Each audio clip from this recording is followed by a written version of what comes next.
अब हम लोग क्रिस्टलीय ठोस का चौथा वर्गीकरण सहसंयोजक ठोस, नेटवर्क ठोस का अध्ययन करने जा रहे हैं। सहसंयोजक ठोस क्या होता है, किसे कहते हैं?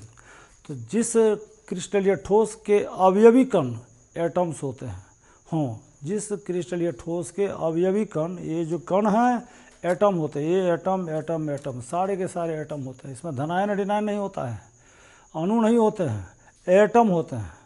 जब अवयवी कण एटम हो और इनके बीच में जो आकर्षण बल होता है वह सहसंयोजक बंधन, कोवैलेंट बॉन्ड। जब क्रिस्टलीय ठोस के अवयवी कण एटम के बीच में जो यह जो बल है, यहाँ पर क्या है, साझेदारी का इलेक्ट्रॉन है। यह एटम दोनों इलेक्ट्रॉनों की साझेदारी क्या है, अपना अष्टक पूरा करने के लिए यह इलेक्ट्रॉन की साझेदारी यहाँ किया। तो दो एटम के बीच लगने वाला आकर्षण बल, इसमें सहसंयोजक बंधन होता है, कोवैलेंट बॉन्ड होता है। इसके कोई भी दो एटम के बीच में जो बल है वह कोवैलेंट बॉन्ड होता है। इसका विस्तार जो होता है, यह इधर पूरा विस्तार होगा, इधर पूरा विस्तार होगा, इसलिए इसको कहता है जायंट मॉलिक्यूल, विशाल का अणु होता है। यह अणु ऐसा होता है जिसमें अनगिनत एटम्स होते हैं, इसलिए इसको कहता है जायंट मॉलिक्यूल, विशाल का अणु। तो यानी सहसंयोजक ठोस यानी नेटवर्क ठोस के अवयवी कण एटम्स, एटम क्या है, कार्बन एटम है, कार्बन, यह कार्बन एटम है, सिलिकॉन, जर्मेनियम, ये सब क्या है, एटम है, एक एक एटम है। जब इस क्रिस्टल में अवयवी कण, जैसे सिलिकॉन का एक टुकड़ा लेते हैं, तो सिलिकॉन के टुकड़ा में क्या होता है, यह सिलिकॉन है, यह भी सिलिकॉन, यह भी सिलिकॉन, यह भी सिलिकॉन, यह भी सिलिकॉन। तो इसमें सभी सिलिकॉन, एक सिलिकॉन चार अन्य सिलिकॉन से कोवैलेंट बॉन्ड के द्वारा बंधा होता है। जब अवयवी कण परमाणु हो, उनके बीच में कोवैलेंट बॉन्ड हो, इसको कहते हैं सहसंयोजक ठोस। तो सहसंयोजक ठोस में क्या होता है, आकर्षण बल जो होता है कोवैलेंट बॉन्ड, इसको ख्याल करना है। अवयवी कण एटम्स। अब इसमें देखिए हीरा एग्जाम्पल, हमने इसका सबसे इम्पोर्टेंट एग्जाम्पल है हीरा और ग्रेफाइट। तो डायमंड और ग्रेफाइट, आप डायमंड को देखें तो डायमंड में क्या होता है, वो कार्बन होता है, प्योर कार्बन होता है। डायमंड जो होता है हीरा, वह प्योर कार्बन होता है। इसमें क्या होता है, एक कार्बन, ये कार्बन डायमंड का यह जो है एक नमूना है, एक सैंपल है। इस डायमंड के इस नमूने में आप देखें, तो डायमंड के इस नमूने में एक कार्बन को देखिए, चार कार्बन से जुड़ा हुआ है, यह कार्बन भी अन्य चार कार्बन से जुड़ा हुआ है, फिर अगला कार्बन भी चार से जुड़ा हुआ है।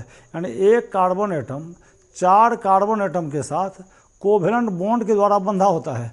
इसमें एक भी कार्बन के पास में फ्री इलेक्ट्रॉन नहीं होता है, क्योंकि चार इलेक्ट्रॉन होता है, चार बॉन्ड बनाया, कोवैलेंट बॉन्ड, चार कोवैलेंट बॉन्ड बनाया, चार सिग्मा बॉन्ड। इस कोवैलेंट बॉन्ड यहाँ सिंगल बॉन्ड है, सिग्मा बॉन्ड, सिग्मा, एक कार्बन चार सिग्मा बॉन्ड बनाता है। यानी इसमें sp3 प्रसंकरण होता है।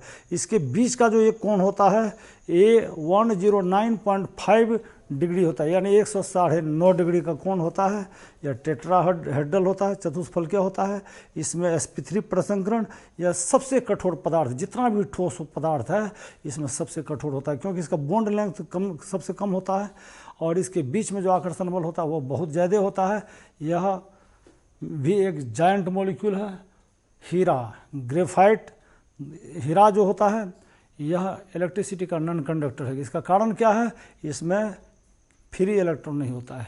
एक कार्बन को चार इलेक्ट्रॉन है, चारों इलेक्ट्रॉन चार अन्य कार्बन से कोवैलेंट बॉन्डेड होते हैं, इसमें फ्री इलेक्ट्रॉन नहीं होते हैं, इसलिए इलेक्ट्रिसिटी का नॉन कंडक्टर होता है। बहुत हार्ड होता है, यानी डायमंड से बढ़ करके कोई हार्डेस्ट पदार्थ नहीं होता है। Diamond is the hardest solid among all the solid. सारे ठोस पदार्थ में डायमंड की जो कठोरता है वह सबसे अधिक होता है। अब दूसरा एग्जांपल हम लेते हैं ग्रेफाइट। तो ग्रेफाइट भी कोवैलेंट सॉलिड है, थोड़ा अपवाद है। क्या अपवाद है, ये देखें ग्रेफाइट का ये जो है एक सैंपल है, ग्रेफाइट का एक सैंपल, इसको ठीक से देखें। ग्रेफाइट का एक नमूना है, इसमें सभी पार्ट वाइज है, सब खुल सकता है इसमें। ये जो सैंपल है ग्रेफाइट का है, इसको एकदम ध्यान से देखें। इस पर बहुत सारे क्वेश्चन ऑब्जेक्टिव में पूछे जाते हैं। ग्रेफाइट में क्या होता है, लेयर स्ट्रक्चर होता है। ग्रेफाइट का जो ये स्ट्रक्चर, ये जो देख रहे हैं स्ट्रक्चर, लेयर स्ट्रक्चर। एक लेयर को देखा ठीक से, एक लेयर में क्या होता है, हेक्सागोन है, षटभुज है, 6 कार्बन से जुड़ा हुआ है, ये कार्बन है, कार्बन कार्बन 6 कार्बन जुड़ा हुआ है। फिर इससे दूसरा रिंग बना है, साइक्लिक है स्ट्रक्चर। और इस रिंग में क्या होता है, इस वलय में क्या होता है, एक कार्बन 3 कार्बन से जुड़ा हुआ है। एक कार्बन देखिए ठीक से, एक कार्बन 3 अन्य कार्बन से बंधित होता है। यानी आप जानते हैं कि कार्बन को 4 संयोजी इलेक्ट्रॉन होते हैं, वैलेंस इलेक्ट्रॉन होते हैं। यानी एक कार्बन एटम को 4 वैलेंस इलेक्ट्रॉन है, बॉन्ड बनाया 3, एक इलेक्ट्रॉन बच गया इसमें। वह जो बच गया, वो जो रेस्ट इलेक्ट्रॉन बचा हुआ है वो फ्री इलेक्ट्रॉन कहलाता है। यानी प्रत्येक कार्बन के पास में एक एक फ्री इलेक्ट्रॉन है। वह फ्री इलेक्ट्रॉन जो है इस क्रिस्टल 2 लेयर के बीच में वो मूव करने के लिए फ्री हो जाता है, स्वतंत्र हो जाता है। इसीलिए क्या होता है, ग्रेफाइट इलेक्ट्रिसिटी का कंडक्टर होता है। Due to free electron presence in the crystal of graphite, graphite is electrical conductor. Electric conductor होता है, जब इसे वोल्ट देते हैं वो इलेक्ट्रॉन मूव करने लगता है। एक कार्बन को 4 इलेक्ट्रॉन होता है, 3 बॉन्ड बनाया, एक इलेक्ट्रॉन कहाँ गया, वो फ्री है। इसलिए ग्रेफाइट विद्युत का चालक होता है। और ग्रेफाइट में जो लेयर स्ट्रक्चर होता है, लेयर, इसमें लेयर से बना हुआ है, इसमें 3 लेयर दिखाया गया, इसके नीचे भी लेयर है, इधर भी लेयर है। लेयर मतलब परत, यानी इसकी संरचना परतदार होती है, laminar. The structure of graphite is laminar. Structure परतदार होती है, एक परत पर दूसरा परत देखिए, तो दोनों परत के बीच में ये दूरी अधिक है। यह जो दूरी अधिक है, ये दूरी अधिक होने के कारण क्या होता है, इसके बीच में जो आकर्षण बल है, ये आकर्षण बल दुर्बल होता है। ग्रेफाइट के 2 परतों के बीच में लगने वाला जो आकर्षण बल है वह दुर्बल होता है, दुर्बल वांडरवाल बल होता है। इस वांडरवाल, दुर्बल वांडरवाल बल के कारण एक लेयर दूसरे लेयर पर स्लाइड कर सकता है, फिसल सकता है। इसलिए ग्रेफाइट क्या होता है, ये स्नेहक होता है, स्मूथ होता है, एक लेयर दूसरे पर स्लाइड कर सकता है, क्योंकि दुर्बल वांडरवाल है, इसको पकड़ा ऐसे खींचे तो स्लाइड कर सकता है। इसमें क्या होता है, ग्रेफाइट का इस कारण से इसका उपयोग किया जाता है सॉलिड लुब्रिकेंट। यानी ये जो ग्रीस हम लोग इसको जो लुब्रिकेंट के रूप में प्रयोग करते हैं, एक होता है ग्रेफाइट का पाउडर, ये जो होता है ये सॉलिड लुब्रिकेंट, ठोस स्नेहक के रूप में इसका इस्तेमाल होता है, इसका उपयोग होता है। इसका क्या कारण है, ग्रेफाइट स्लिपरी क्यों है, यह स्नेहक क्यों होता है, ग्रेफाइट के लेयर के बीच में लगने वाला आकर्षण बल दुर्बल वांडरवाल बल होता है, वीक वांडरवाल फोर्स विच में स्लाइड ऑन ईच अदर, एक दूसरे पर वो स्लाइड कर सकता है। और जो है ग्रेफाइट की संरचना में देखें, इसमें एक कार्बन 3 कार्बन से जुड़ा हुआ है, तो ये sigma bond, sigma 3 sigma bond है, इसमें sp2 प्रसंकरण है। यानी ग्रेफाइट के कार्बन परमाणु जो होते हैं sp2 हाइब्रिडाइज होता है। sp2 हाइब्रिड, जो बच्चे हाइब्रिडाइजेशन नहीं पढ़े हैं उसको क्लास खुलने के बाद उसको फिर से हम हाइब्रिडाइजेशन की चर्चा कर देंगे, पूरा डिटेल में बता देंगे, 11th का सिलेबस है। और जो है ग्रेफाइट के कार्बन परमाणु sp2 हाइब्रिडाइज होते हैं, यानी इसके बीच में जो एंगल होता है 120 होता है, 120 120 120, और यह sp2 हाइब्रिडाइजेशन, और यह समतलीय होता है। लेयर जो होता है प्लेनर होता है, एक लेयर प्लेनर है, दूसरा प्लेनर है, तीसरा भी प्लेनर है, लेयर पर लेयर है, और उसके बीच में जो आकर्षण बल है वह आकर्षण बल वांडरवाल बल है, दुर्बल वांडरवाल बल है। तो ग्रेफाइट अपवाद है, यह सॉफ्ट होता है, हीरा कठोर होता है। हीरा विद्युत का औचालक है, क्योंकि एक कार्बन 4 अन्य कार्बन से बंधित है, इसमें मुक्त इलेक्ट्रॉन नहीं होता है हीरा, non conductor of electricity. Graphite जो है यह इलेक्ट्रिसिटी का कंडक्टर है, इसको ध्यान से सुने। इलेक्ट्रिसिटी का कंडक्टर होने का कारण क्या है, इसमें फ्री इलेक्ट्रॉन होते हैं, क्योंकि कार्बन के पास में 4 इलेक्ट्रॉन होता है, 3 केमिकल बॉन्ड बनाते हैं और 1 इलेक्ट्रॉन मुक्त हो जाते हैं। इसी के कारण यह ग्रेफाइट इलेक्ट्रिसिटी का कंडक्टर होता है। इसके बाद अन्य एग्जाम्पल है कृत्रिम हीरा। कृत्रिम हीरा क्या होता है, एक है हीरा।